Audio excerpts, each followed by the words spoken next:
A social media ban. Banning social media for under 16 wouldn't be the worst thing, I guess, because it would allow us to, I guess, keep like a childhood almost and have other things to do.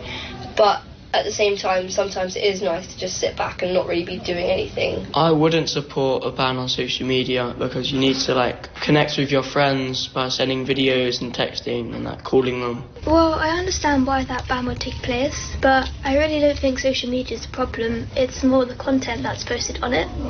And instead of just deleting the whole app, I think social media companies should work harder to make sure the content that they shouldn't be seeing isn't on there. With bans on social media, I feel like that it depends on the app. With Pinterest, WhatsApp, they don't really have any harmful content. But with Snapchat, TikTok, yes, I would support a ban with that because you can come across some inappropriate content on there, and I feel like it really negatively impacts minds, and it can really damage you and your mental health. When I've gone over to my friends' houses and stuff and they're just scrolling through TikTok and it's just so unhealthy and they're just rotting away, I feel like a ban would be good, but only for certain apps. The researchers also asked the children about their relationship with their mobile phones and social media. Honestly, more than I should, because I have a habit of doom scrolling and things will just randomly pop up in my feed about me really wanting to. Sometimes inappropriate videos, scary videos, and in the comments there'll be arguments and bad language and stuff. Things about self-harm and people dying and stuff. Sometimes the videos will just pop up in my head at night. There's a button on YouTube where you can make it not show the content again, but I know that sooner or later it's going to come up in my feed again. When I'm watching things, even if I tell them not to show me it, it doesn't prevent that, and it'll keep showing me it anyway, and that's not very good. I don't think I see inappropriate content very often on my phone because I don't use media where I scroll very often, so it doesn't come up. My parents have screen time controls on my phone, so they can see the content that comes up. I've heard about different things on TikTok with inappropriate content, but not with my close friends, no. With social media platforms, I'm not sure how well they do filter it out because I don't see as much of it as I said, but from what I do see, maybe they do because I don't come across it. Rarely see content that I don't think is appropriate, but I do, because I look at poetry, I often come across sensitive topics for some people, such as self-harm, that are incorporated into the poems.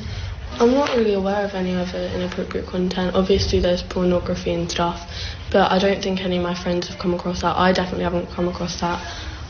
So I think that social media is quite safe with all of that. I've never really had social media. I feel like there's a lot of unkindness and inappropriate things going around social media, and I don't want to be a part of that. I'm aware that sometimes that there are inappropriate photos on social media, inappropriate comments, racist comments, and I don't enjoy reading them or looking at the pictures. I never usually play online games that you can literally speak to others through the game, but sometimes the adverts, just on social media, that they can be quite inappropriate. For example, again, naked people. Yeah, I think some stuff should be limited because it can affect people's mental health. Stuff people don't want to see, they don't need to see, it can affect them later on in life. It's fascinating, this, and what gives me some encouragement is that they're really sort of articulate in their reflections about the impact social media has on them. They are aware of it. Children, when you speak to them these days, what being on a phone does for their brains and does for their sort of sense of well-being. That doesn't necessarily mean it's easy then to break away from it, but they, they are aware of the ways in which they're being manipulated by social media companies. I interviewed an amazing guy on Lates last year called Jamie Fielden, and he runs a project called Jamie's Farm, where they take a load of school kids in and take their phones off them for a week. And by the end of it, they're different people. He said there's a horrible period of cold turkey, and then within a day they're just different people. It doesn't take long to bring it back. You know, I'm very conscious of this with my kids. I know you are with yours, but it's easier said than done, isn't it, when you've got the frantic day-to-day stuff going ahead? It really is. It really is. Yeah. So look, in the next hour we'll be talking to the Bootstrap Research Project, but in response to those interviews we have to read a couple of statements from social media companies. So TikTok says we provide teenagers who are under 18 with tailored support to help them establish healthy digital boundaries.